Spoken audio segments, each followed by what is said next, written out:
उन लोग धमकी दिया था जहाबर वाला पहले ही मैंने 15-22 दिन के पहले ही घर पे यहाँ आके यहाँ घरे उन लोग घर पर यहाँ आया, फिर गाड़ी से मैंने 7-8 को आदमी उन लोग घरे आके फिर तब उन लोग सब बैठल थी।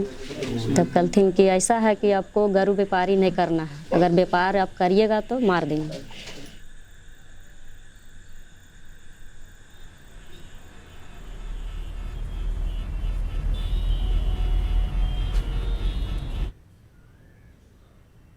अब त्यौहार का दिन होता है, कोई फेस्टिवल किसी भी समाज में हो, हिंदू मुस्लिम सिख ईसाई, तो जाहिर सी बात है उस दिन आदमी अपने मनपसंद खाना बना लेता है। पूरी बनाए, कचौरी बनाए, कोई लोग गोश्त जो नॉन वेज है वो गोश्त पसंद करते हैं, मुस्लिम समाज गोश्त बना लेते हैं, चाहे मुर्गे का हो, चाहे बकरे का हो, चाहे भैंस का हो। तो ये तो आदमी के खाने पर डिपेंड करता है। 28 तारीख में रात में लगभग 9-10 बजे की घटना है। भीड़ अपना आप इकट्ठी नहीं हुई सर, भीड़ को अनाउंस करके बाकायदा बुलवाया गया। वो मंदिर का पुजारी स्वीकार कर चुका है, NDTV के पास उसकी पूरी क्लिप है। वो कहता है कि 2 लड़के हमारे पास मंदिर में आए, 3 लड़के एक बाहर था, हम पे प्रेशर बनाया कि साहब गेट खोलिए, बाबा गेट खोलिए। बाबा ने क्या बात है अनाउंसमेंट करना, किसने गाय काट दी, उसने कहा मैं गेट नहीं खोलूँ, तो धमकाया बाबा को। बाबा खुद स्वीकार करता है, उसे धमकाया कि भाई हम तुझे ये साले हमने तुझे बाबा जी रखा है या तू यहाँ आके बसा, हम ही तो तुझे खोल गेट। उन्होंने गेट खोला, बाबा ने अनाउंसमेंट कर दिया। घर से 1.5 इखलाक को घर में उन्होंने मारा, दानिश को मरा समझ के घर में छोड़ी आए। इखलाक का पैर पकड़ के इस तरह खींच के लाए जैसे किसी मरे हुए जानवर को खींच के ले जा रहे हैं, और 150 मीटर दूर घर से लाके मेन रोड पे डाला। वहाँ पे टाइल रखी हुई थी सड़क बिछाने वाली, उन टाइलों से फिर उसके सिर को टारगेट करके लोगों ने मारा। तब तक सांस था इखलाक में। इन लोगों ने ही वीडियो बनाई और वीडियो की क्लिप मेरे पास भी है।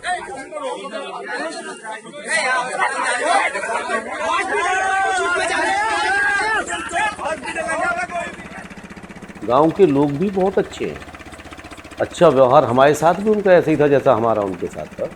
और इतने अच्छे विश्वास वाले लोगों में जहाँ सदियाँ हमारे बड़े बूढ़ों को गुजर गई होंगी, वहाँ पे अचानक से ऐसा हुआ है तो ये ज़्यादा हर्ट करती है। पता नहीं क्या हुआ है।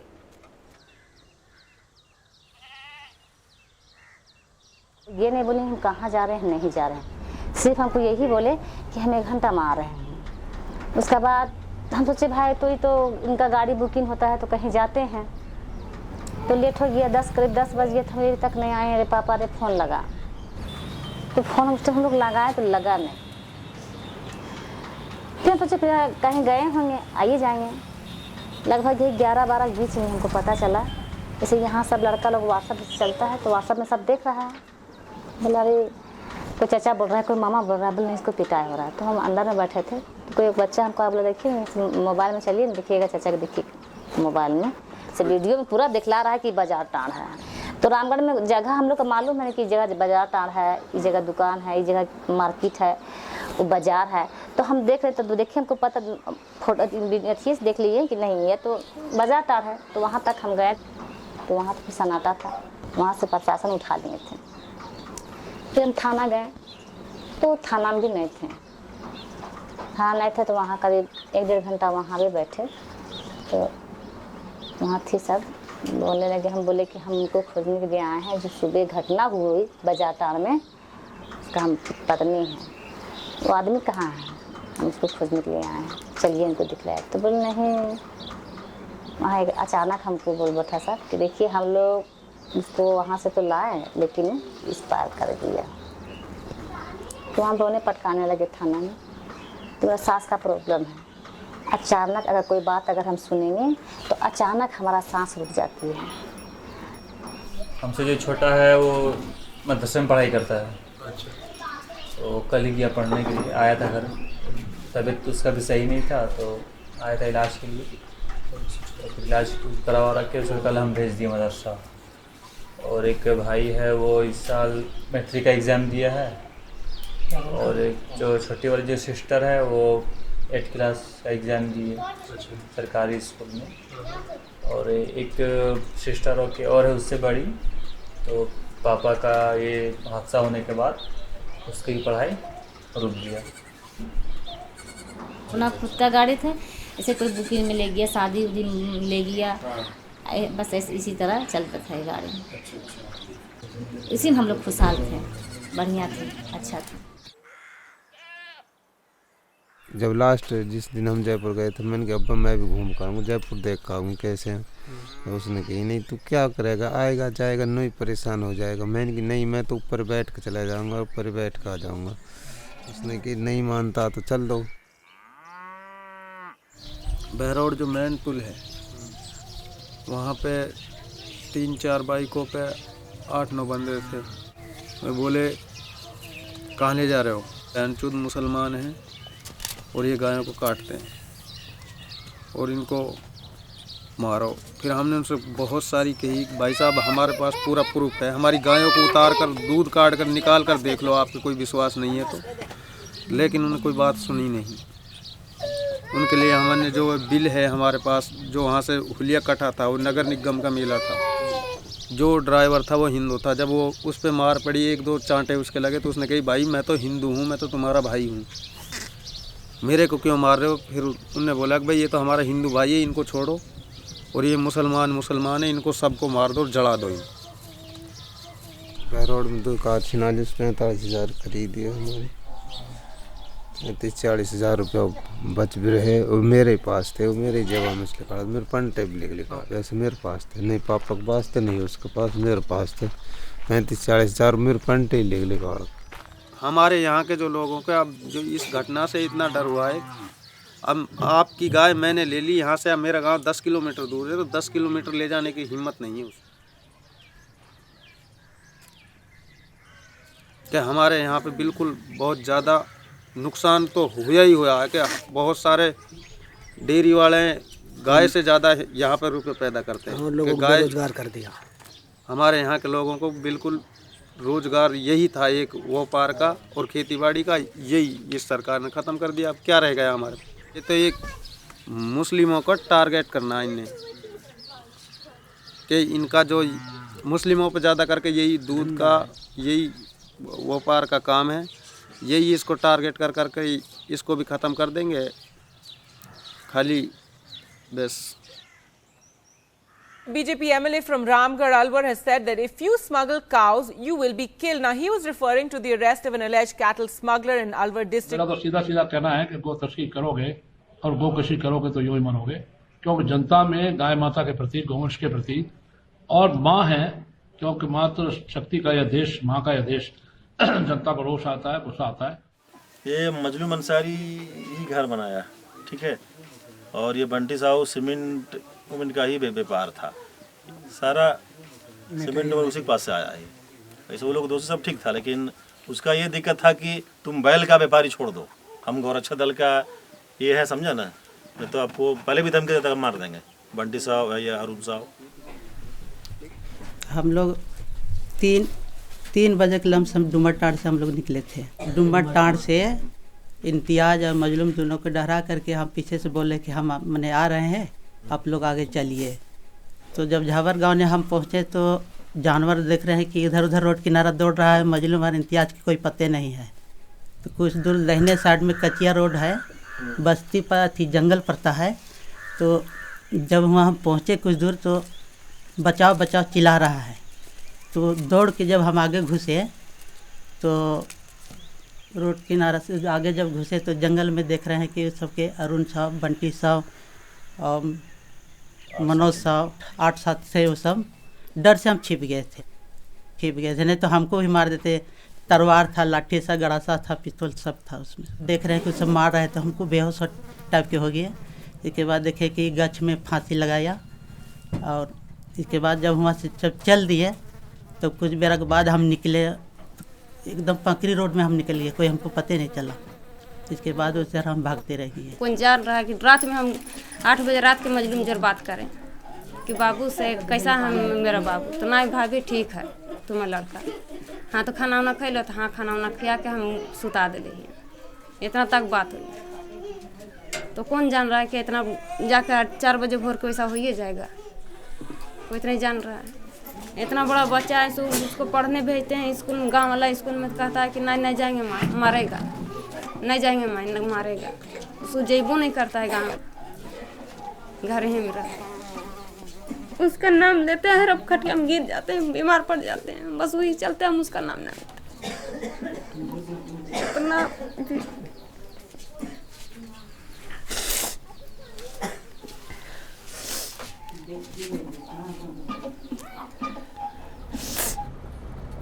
मैं उमर से बोल भी रहा तो रात में मत चल, रात में कोई न कोई रोक लेगा। उमर ने की ना कोई दिक्कत ना ब्याई गा अपनी।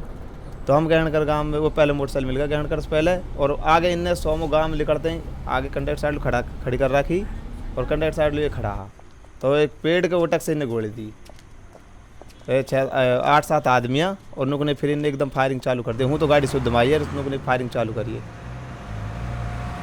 और ताहिर भाग दिया तो उन्होंने ताहिर के बिंदु की बट मारी, जो पीछे उसके निशान हैं, यहाँ गिर पड़ा। गिरने के बाद उसके हाथ पाँव मोड़ने लगे। तो उसने कहा भाई वो तो मर गया, ये भी मर जाएगा, इसे छोड़ दो। वो छोड़ दिया, और छोड़ने के बाद ताहिर निकल गया वहाँ से। तो फिर यहाँ 9-10 बजे वो दिन में आया था, रात का ही मामला था। फिर उसने बताइए कि भाई ऐसा हुआ। फिर तलाश करना शुरू किया उमर का, तो गोविंदगढ़ वालों ने बताया नहीं। गाड़ी बता दी, गाय बता दी, लेकिन उमर का पता नहीं बताया।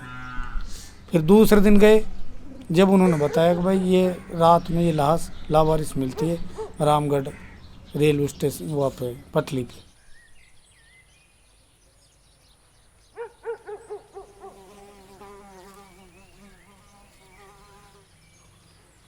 दो केस लगाए नाजायज, तो चोरी में भी लिखवा दिया हमारे। एक चोरी का केस लगाया नाजायज, और एक गाय केस लगाया, ब्याई गाय इनका कट्टू गाय का लगाया, गौ तस्कर। जैसे हम 2 महीने जेल रहे हैं, तो 3 महीना आया हूँ मैं जेल से। 3 महीने रह गए जी। खाली वैसे जो कहा नाम है उमर मारा है, उल्टा हमारे तो आदमी मरा, और उल्टा हम पे केस लगा के हम भी जेल में ठूंसा। ताहिर अभी जेल में ही है। हाँ, गौ तस्कर को उसको बना रखा है। मैं कहा नाम है उसके साथ ताहिर के। खाली बस पुलिस ने तो साइन कराया, उससे बोल दी पुलिस ने, डॉक्टर से खाली बस साइन कर दे इस पे। मेडिकल नहीं करना इसका, उसका मेडिकल नहीं करा। मेडिकल कराता था उसका रिपोर्ट आती उसमें, उसका मेडिकल नहीं करा, झूठा बस खाली साइन करा के एसपी के मजिस्ट्रेट सामने कह दिया हम इसको मेडिकल करा लाए। ऐसे केसेस में अगर आप देखेंगे, ये एक केस हो गया हिंदू और मुस्लिम वाली बात हो गई, जो कन्फेशनल स्टेटमेंट में मतलब उन्होंने खुद कहा है कि मैं I am the member of the Bajrang Dal. उसने कहा है वो गौ रक्षा दल के सदस्य हैं। सबसे पहली बात है, इस केस में FIR में कुछ लिखा हुआ था, कुछ सेक्शन दिया हुए थे, ठीक है, 302, 34, 147 वगैरह जो भी थे। लेकिन इसमें एक इम्पोर्टेंट केस जो सेक्शन है 120B, जो उसमें आया नहीं था। 120 में कॉन्फ्रेंसी होता है, क्रिमिनल कॉन्फ्रेंसी। ये इतनी बड़ी घटना जो थी, ये किसी एक आदमी का नहीं था, ये पूरे एक समूह था, एक ग्रुप में किया गया था। मैंने ये कोर्ट से कहा था, ये ग्रुप की बात है। और इसमें अगर देखा जाए, इसमें कन्फेशनल स्टेटमेंट मतलब फोन जो है, एक दूसरे से कांटेक्ट था, फोन अक्यूज्ड का, एक को फोन किया, वो फोन किया दूसरे को, इस टाइप का मतलब फोन था। मैंने कोर्ट से कहा था, इसलिए 120B आना चाहिए, क्योंकि बिना 120B के ये घटना हो नहीं सकता है।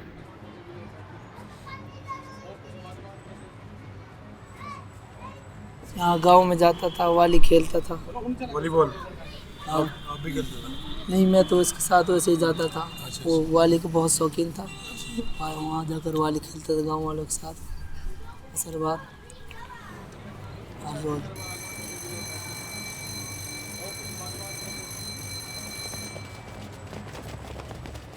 हमारे लिए भी कभी कभार जब हम पार्टी करते थे, हमारे लिए वही बनाता था। अम्मी ने हाँ, बिल्कुल सही बताया उसने। वो हमारे लिए भी बनाता था। वो कहता था आप मेरे हाथ के खा के देखो क्या मज़ा आएगा। तो हर बार हम हर जुमेरात को करते थे। सारे खाना बहुत अच्छा बनाता है। पहली बात तो घर पे नहीं रहता था, साल में एक बार ही आते थे रमज़ान में, जहाँ पर मदरसा में बात में तो वहीं करते थे। तो साल में एक बार आते थे, तो महीने में तो एक साथ ही खाना खाना, एक साथ ही रहना, तो सब। क्रिकेट खेलने का शौक था, उसे बाइक चलाने का भी ज़्यादा शौक था, तो खाने का भी, बिरयानी खाने का भी उसे बहुत ज़्यादा शौक था।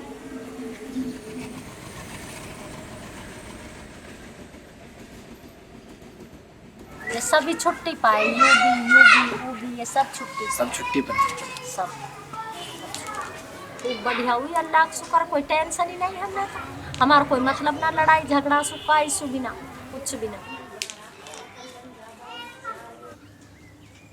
और पहली बार ही गए थे हम शॉपिंग के लिए। कभी जैसे ईद आती है, बकरा ईद आती है, हम कभी नहीं गए दिल्ली से खरीदने के लिए। भाई ईद आ रही है, हम चलो खरीदने के लिए, कभी नहीं गए।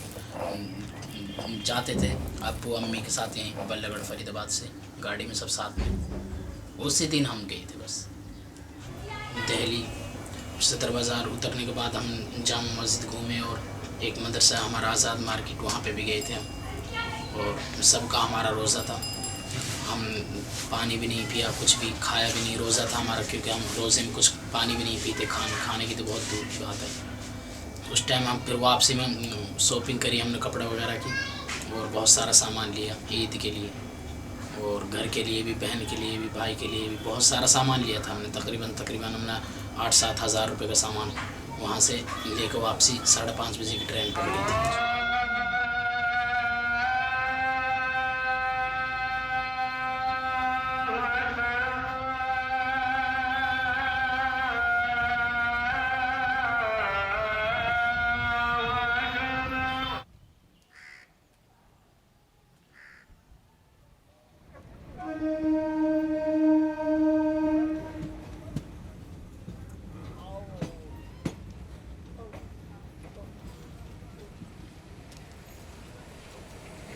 वहाँ से ओखला तक हमें कोई परेशानी नहीं। वहाँ से ओखला के बाद 15-20 बंदे जब चढ़े थे, हम चारों एक साथ एक सीट पे बैठे हुए थे, एक ही मोबाइल में लूडो गेम खेल रहे थे।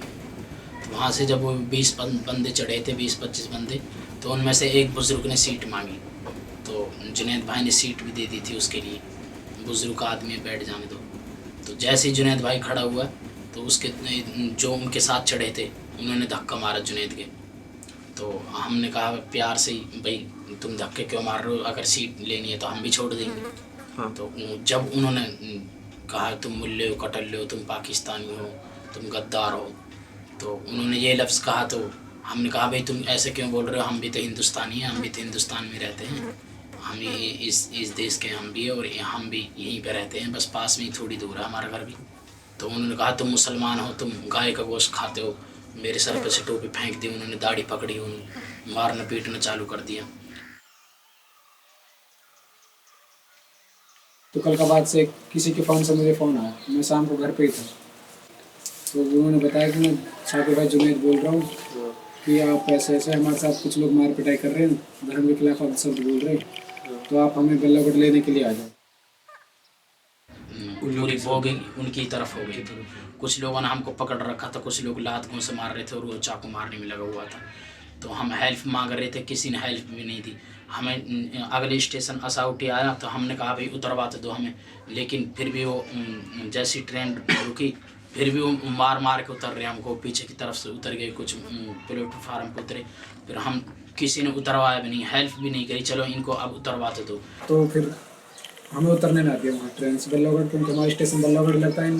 जुनैद भाई, हासिम भाई और जो दो उनके दोस्त थे, बल्लभगढ़ उतरना था, तो मुझे भी पकड़ लिया। फिर अगला स्टेशन है साउटी तक, हमें मारते हुए लाए, पीटते हुए लाए, चाकू से हमला कर दिया हमारे ऊपर। पहले हमला मेरे ऊपर करा, एक चाकू मेरे यहाँ पे लगा, एक यहाँ पर, एक यहाँ गर्दन पर, एक यहाँ, कई चाकू मुझे लगे तो मैं नीचे गिर गया।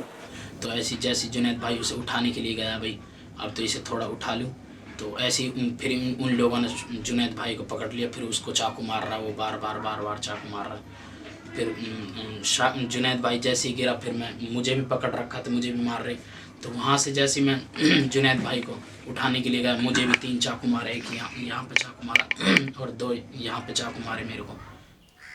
ये फैशन है, ये फैशन है, ये हाफिज जुनैद, ये कासिम, ये हासिम, ये आदिल है, ये आदिल हाफिज, ये उसी दिन का है, उसी दिन का ये उसी दिन का है, ये उसी दिन का है।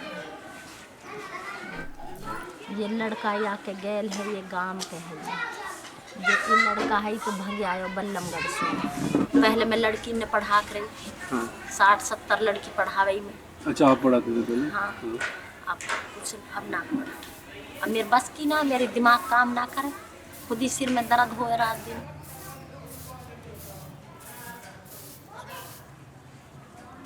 सत्ताईस रोजा हो जाती है, 27 में समय कदर की रात, जुमेरात हुआ वफात हुई, और जुमा के दिन जुमा पढ़ के रुखसत हुई होगी इसमें दफन किया गया। रियल ऐसी होगी पूनम खान, ये रियल के हैं ये यू साकिर है, कोई ना उठा रहा, कोई ना उठा बेचारे।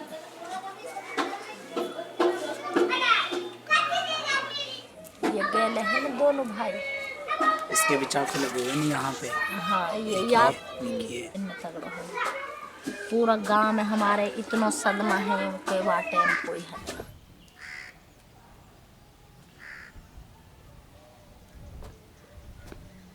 इन्ना लिल्लाहि व इन्ना इलैहि राजिऊन। आसमां तेरे लहदीद शबनम आफतानी करे, सब्ज़ों नु रास्ता इसका घर के निगहबानी करे। लोग घूर घूर को देखते, दाढ़ी वाले को, टोपी वाले को, और मुल्ला आए। पहले इज्जत करते थे बहुत ज़्यादा। हमारे सामने की बात है, हम तो जब छोटे छोटे से तो बहुत आगे बिठाते थे, सामने बिठाते थे। अब तो बहुत ज़्यादा नफरत हो चुकी लोगों को। तो एक और बात मैं भूल गया, सॉरी। मौसिम ने पैंट शर्ट पहनी हुई थी। जुनैद भाई को तो भाई जैसे मुझे चाकू लग रहे, एक भाई दूसरे चाकू को मारेगा तो शाकिर भाई को तो दूसरा भाई चुपचाप थोड़ी बैठेगा। तो जुनैद भाई वहाँ पे छुड़ाने के लिए गया। मौसिम भाई ने पैंट शर्ट पहनी थी, उसने पैंट शर्ट पहनने के बाद वो छुप गया भीड़ में, उसको नहीं मार पाए। देखो ये भी एक ज़हनियत है ना भाई, इसने ये शर्ट पहन रखी, कुर्ता पायजामा पहन रखे, इसको मारो, और जिसने पैंट शर्ट पहन रखी उसको नहीं मारो। गाय का नाम ले रहा है और यहाँ मरा रहा है तो मुसलमान ही के चुन चुन के मारा जा रहा है।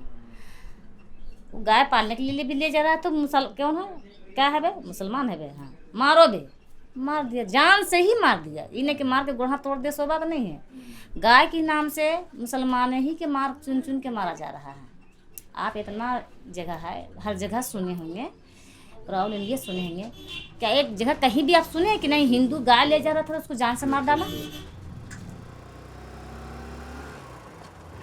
हम लोग इस देश के नागरिक हैं, इस देश में रहते हैं, हिंदू धर्म का पालन करते हैं, तो भी हम लोगों को हिंदू नहीं मानते। ये सरकार भी नहीं हिंदू मानते हैं। इस भारत के नागरिकों है दूसरी कास्ट का लोग, वो भी हम लोगों को नहीं मानते, क्योंकि ऐसा माहौल मनोवाद ने फैला दिया है कि हम लोगों तो को जीने का भी हक नहीं। भारत में ऐसा माहौल बना दिया है। सब लोगों को नमस्ते। वो गाड़ी के पीछे 4 भाइयों को बांधा था, आपने देखा है वीडियो? उसमें एक 3 भाई भर गए।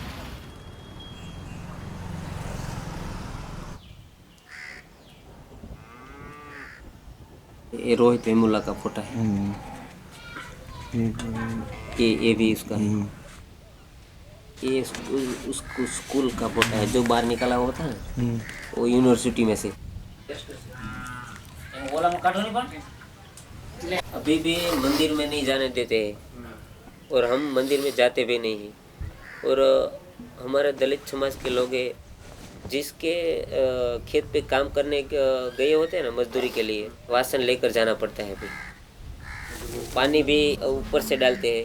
अभी भी ऐसा अभी जातिवाद भी है, बाबर सेठ भी है, छुआछूत होती है।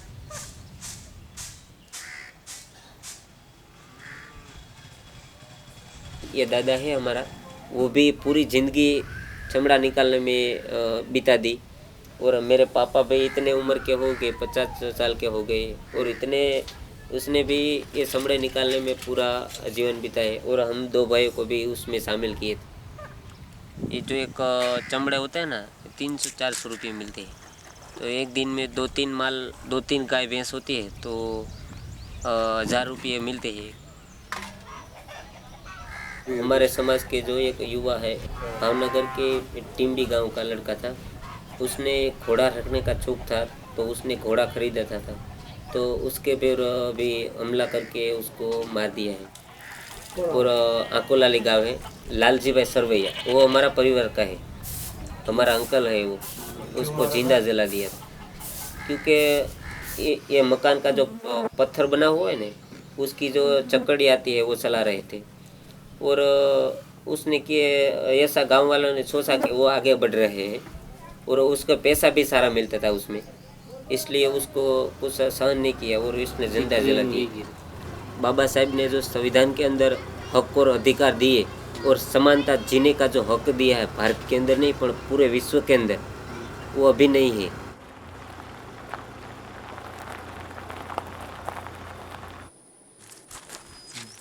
यहाँ जो गाय मर गई थी ना, उसकी चमड़ी निकाल रहे थे, तो इधर से 4 व्हील लेकर आए और बाइक लेकर आए उन लोगों। पहले आए तब 10-15 लोग थे, 5-10 मिनट के बाद में तो सब 50 लोग 100 लोग आ गए थे और हम 4 भाई यहाँ पड़े हुए थे, बेहोश थे हम।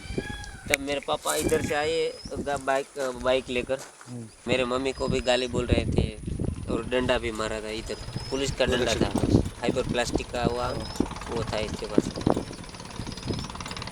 તો એ બસાવવા માટે આવ્યા અને અમે અંદર ગયા ત્યારે મને પૂછ્યું કે તું કોણ? તો મેં કીધું ભાઈ મારા છોકરાઓને તમે કેમ મારો છો? તો એ કે એ તારા છોકરા નથી મને કહે, એ તો એ મુસલમાન છે, જીવતી ગાય કાપતા છે। તો મેં એને આમ કર્યું કે ભાઈ અમે જીવતી ગાય ન કાપીએ અને તમે એ ગાયના માલિક પાસે હાલો મારી ભેગા। તો એ કોઈ સમજતા જ નહોતા, સીધા મારવા જ માંડ્યા।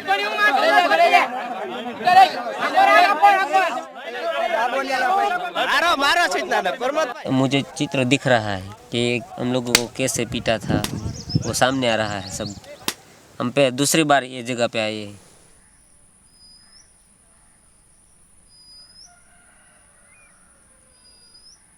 पुलिस वाले जो गौरक्षक के साथ मिले हुए थे, वो गौरक्षक के साथ जो बातचीत करते थे वो लोग कि आप उसको उना लेकर जाओ, और हम जो जगह पे घटना हुई वो जगह पे पुलिस वाला ऐसा बोलते थे कि हम जाते हैं। तो बाद में वो उना लेकर गए, उसकी शिवसेना का नाम से जो ऑफिस चला रहा था उसके नीचे हम लोगों को उतारा और 4 भाइयों को गाड़ी के पीछे बांध दिया।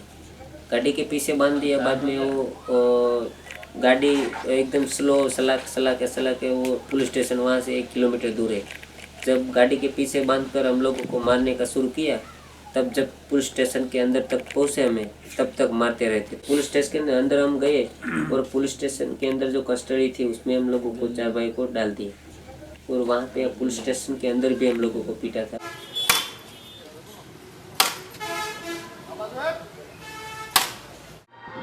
गुंडागर्दी के अलावा इस लोग को कोई काम ही नहीं है।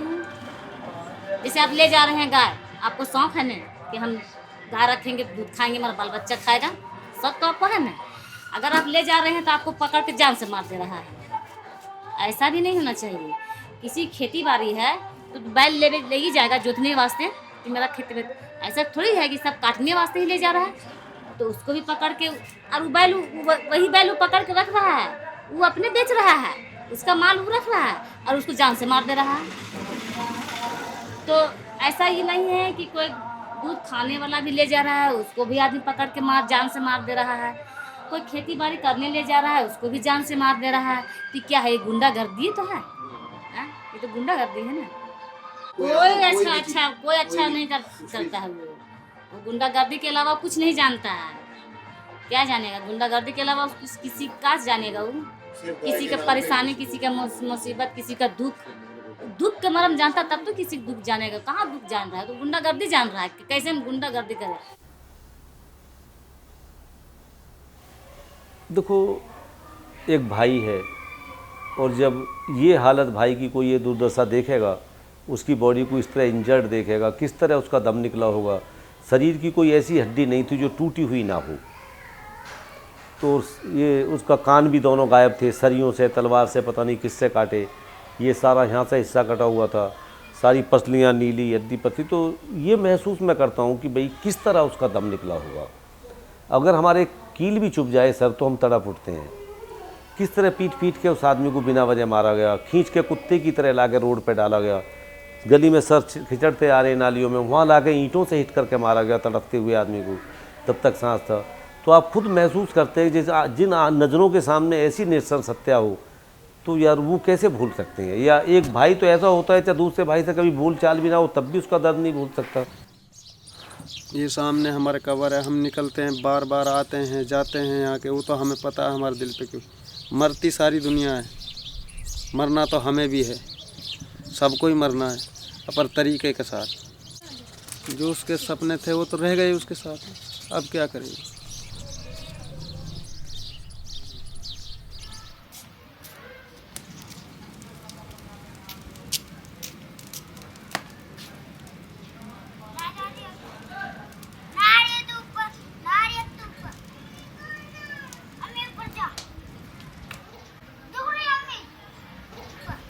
खर्चा बहुत काफ़ी खर्चा हो रहा है, काफ़ी। हर रोज चंडीगढ़ जावे, 3-3 दिना में चंडीगढ़ सुआवे है, और फिर गाड़ी को भी खर्चा है, खाना खर्चा भी है, कहीं और ले जावा को भी खर्चा है। खर्चा तो बहुत काफ़ी खर्चा हो रहा है। अब कैसे ही हो कर्जा करके जैसे पंचायतें हुई 4, यहाँ कितनी बार पंचायतें हुई, 3-4 दिन लगातार पंचायतें लगातार। हम पंचायत में नहीं गए, हम पंचायत में से तब जाओ जब फैसला कराएंगे। फैसला करने वाले पंचायत में जाएंगे, फिर पंचायत में बोलना पड़ेगा, फिर हमको झुकना पड़ेगा। गांव के लोग बहुत ने हमसे कहा भाई चलो तो सही, कुछ तो बोलो वहाँ जाके। नहीं मैंने कि हम बोलेंगे, हमें फैसला ही नहीं करना, हमें इन लोगों से फैसले नहीं कराना। 4 लोग काट के फेंक दिए, फिर हाथी दूसरे महीना में यहाँ पंचायत जोड़ी जा रही है। किस बात की पंचायत? वो जो मेरा पहला बयान था वो तो उन्होंने ख़त्म कर दिया, और दूसरा बयान अपनी तरफ से निकाला, उसमें मेरे सिग्नेचर भी नहीं है। दूसरे बयान में वकील ने बताया मेरे को, यार तुम्हारा ये बयान इसमें सिग्नेचर नहीं, मेरे को नहीं पता था। पुलिस वाला ने दूसरा बयान लिख, हमारे वकील ने बताया मेरे को। आवाज़ नहीं सुन रहा था, तो फिर वही हम लोग रोड जाम लगाए। उसमें जबरन पुलिस लाश को उठाना चाहा, डेड बॉडी को भेजना चाहा पोस्टमार्टम के लिए। तो लड़का लोग का मांग था ग्रामीण का कि पहले उसको अरेस्ट कीजिए, जिसको हम लोग बता रहे हैं, उसके बाद यहाँ से लाश हम लोग उठने देंगे। उसी बीच में पुलिस लाठीचार्ज और गोली फायरिंग भी चालू कर दिया। कम से कम 30-40 आदमी पर केस थाना की तरफ से कर दिया गया। मेरे घर आकर वो लोग जो मर्डर किया मजलूम अंसारी को, मेरे घर आकर गोली चला दिया रात में। आजकल लोग कहते हैं कि भाई ये लोग पैसा खा गए, ये लोग फैसला करेंगे, ये करेंगे। ऐसा तो कुछ होने वाला है ही नहीं, कि हम पहले भी गरीब थे और आज भी हम गरीब हैं।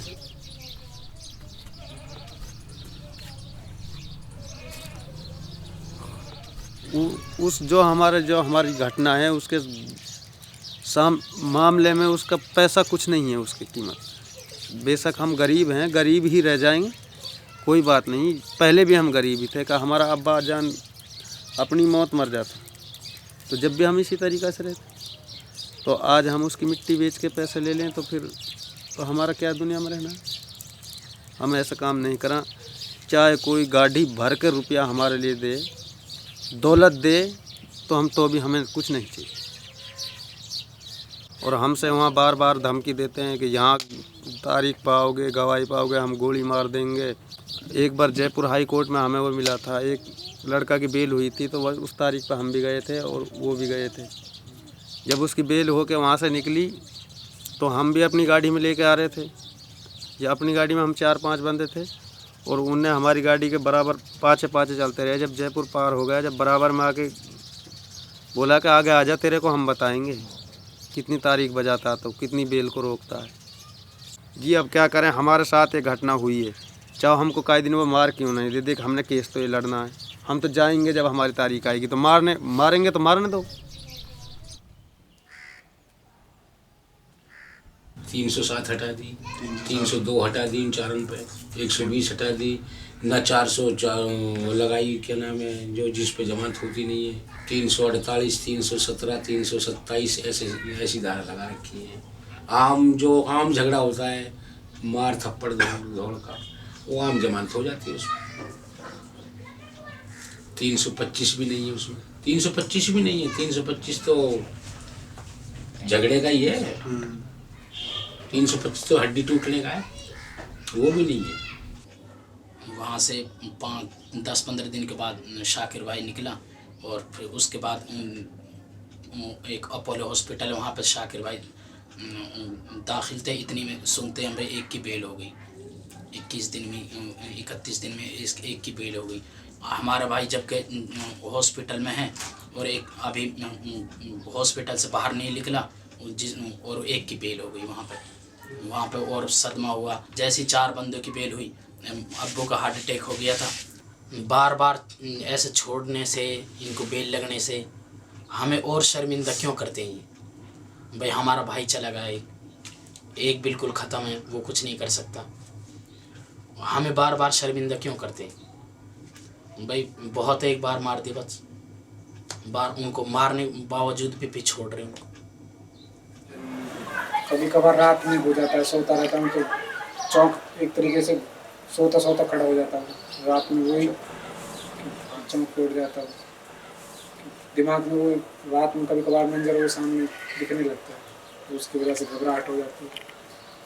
तो बाहर जाता हूँ तो डर सा भी लगता है एक तरीके से, कोई पता नहीं कोई पीछे से हमला कर दिया हो। बहुत कम, इसलिए बहुत कम घर से बाहर जाता हूँ। ट्रेन में अगर हमने देखी ट्रेन में 1 महीने तक उस डब्बे में कोई बैठा नहीं,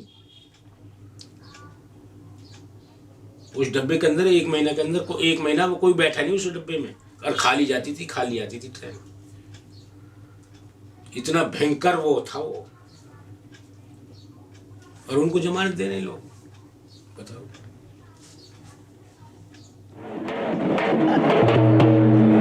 ये कथा सुनो रे लोगो, ये व्यथा सुनो रे लोगो, ये कथा सुनो रे लोगो, ये व्यथा सुनो रे लोगो,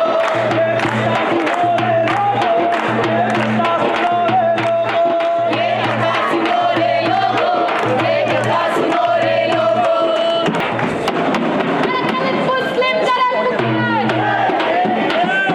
दलित मुस्लिम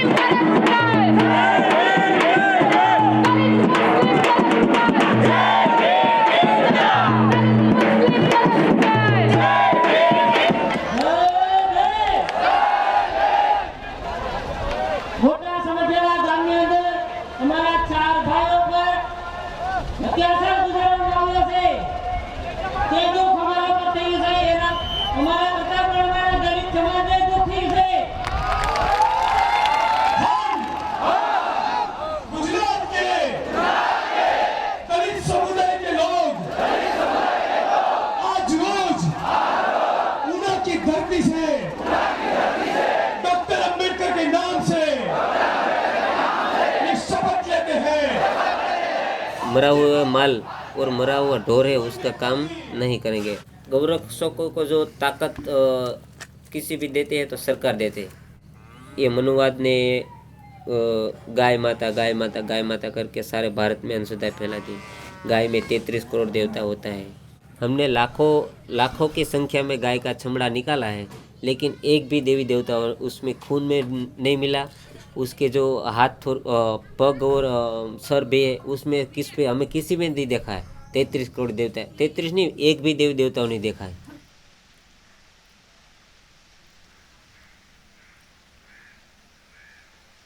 हमारा पहले बाप दादा था बुद्धिस्ट थे, लेकिन ये भारत के अंदर मनुवाद ने ख़त्म कर दी है। हमारा जो इतिहास है पहले का वो बाहर नहीं आने दिया है। जो वीर मेघमाया है, हमारा संत देव रोहिदास समार है और बाबा कबीर साहब है, उसका पूरा इतिहास है। रामदेव पीर है, उसका पूरा इतिहास है, लेकिन उस मनुवाद ने बाहर नहीं आने दिया। कि बुद्ध धर्म के अंदर जो जातिवाद नहीं है और उससे नीच नहीं है। पेड़ से कोई पत्ता तोड़ना है तो वो भी एक मान पाप है। और हिंदू धर्म में क्या है, जो गाय की रक्षा करते हैं वो एक प्राणी की रक्षा करते हैं, और मानव को हत्या करना ये पाप नहीं है। गाय को मारना पाप है और मानव को मारना पाप नहीं है। ये हिंदू धर्म में ऐसी व्यवस्था है, इसलिए हिंदू धर्म में रहना नहीं चाहते हम।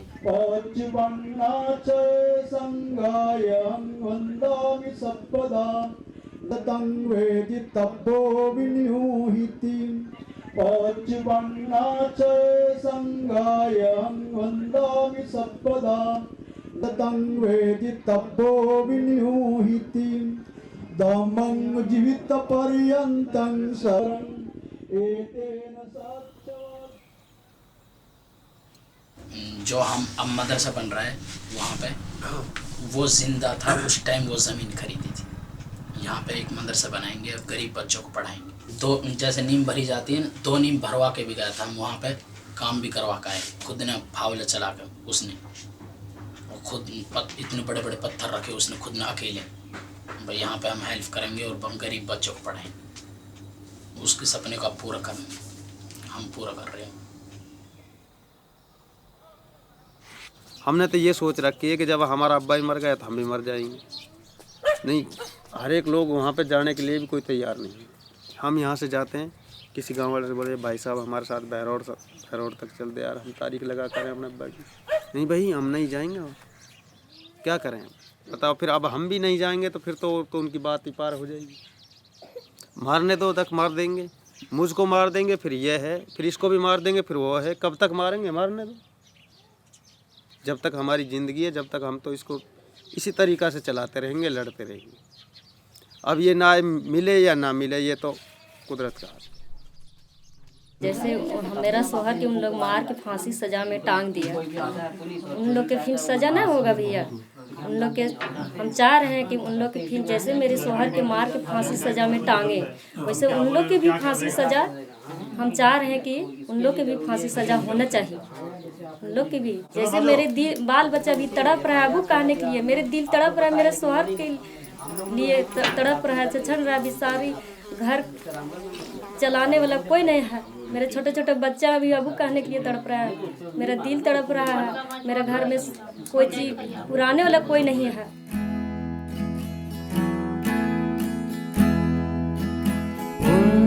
दुखी माँ के नाम, उन दुखी माँ के नाम, उन दुखी माँ के नाम,